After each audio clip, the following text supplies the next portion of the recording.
DecoNetwork is continuously adding new suppliers and new products from each supplier every single month.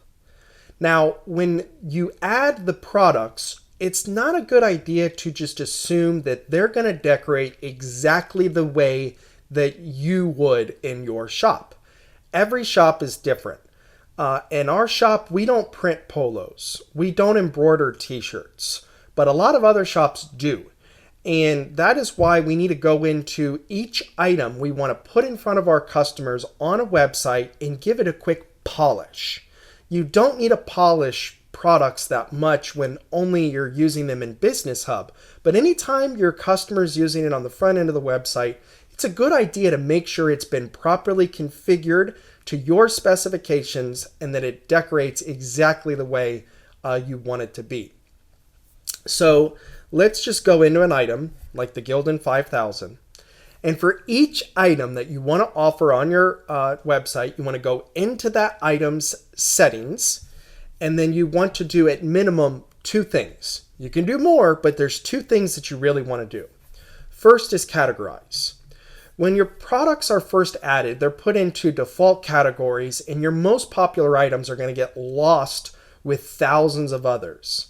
What you want to do is you want to delete all of the current categories, come into assign category, and then choose the category and subcategories that make the most sense. This will make it much easier for your customer to be able to find this product and then decorate it. If you don't categorize your products, they're getting lost with thousands of others, and you're going to overwhelm your customer with too many options. Very important to categorize the product for navigation. After the customer selects the item, they're then going to go to the design tool to begin adding artwork.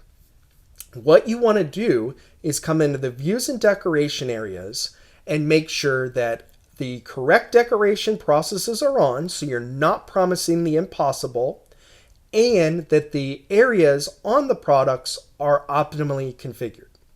So this is a t-shirt. Again, my shop doesn't offer embroidery, a lot of shops do.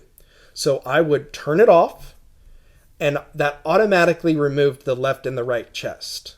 Maybe I did want the left and the right chest to be on for these other processes. Well, I can click on the gear here, click Use Custom, and I can turn it on for DTF and screen printing.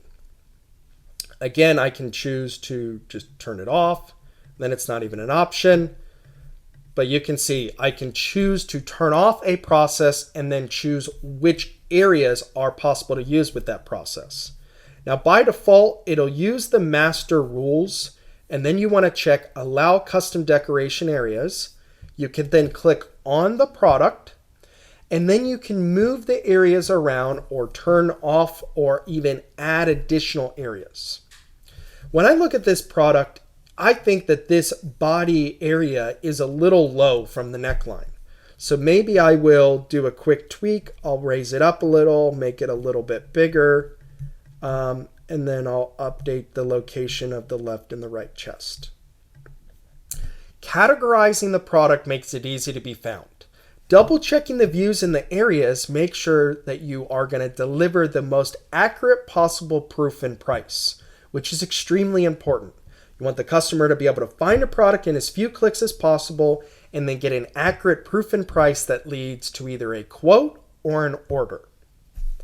So if I scroll down, you could see I could do the same thing. I could click on the gear, allow, click on the product, move the area around, resize it, add additional if I want, and then same with the sleeves. It is extremely important. There's 2 other small things you can do that sometimes you want to. First, you can change the default color of the product. So right now, this is a neutral natural color, not a big problem. Sometimes it's like a pink on a unisex t-shirt, and that's not very optimal. So I can come into colors, choose a different default color, and when this product is displayed on the site and it's loaded in the design tool, this is going to be the first color that the customer sees, and that's what they then will customize. So again, it's an option. You don't have to do this to each product. But if you want every product that you're showing on your site to be default to black or white, You need to go into each one of them, go into color selection, and choose the default color. The other thing you can do is you can come into related products. I could then go to add product, and this is the heavy cotton t-shirt. So it's the Gildan 5000. If I wanted to have the youth version, I could search 5000B, select the youth.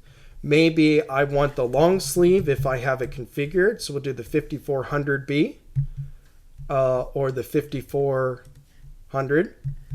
And you can see I can build a list of related products. On the blank product page, we can display these related products that the customer can then select from.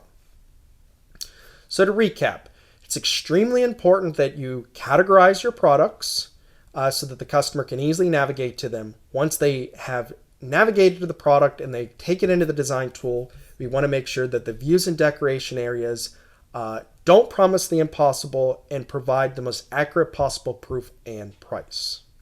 Last thing to remember, you cannot add categories in the middle of configuring a product. You must first come over to the products section and add your categories first so that they are available when you're configuring the product.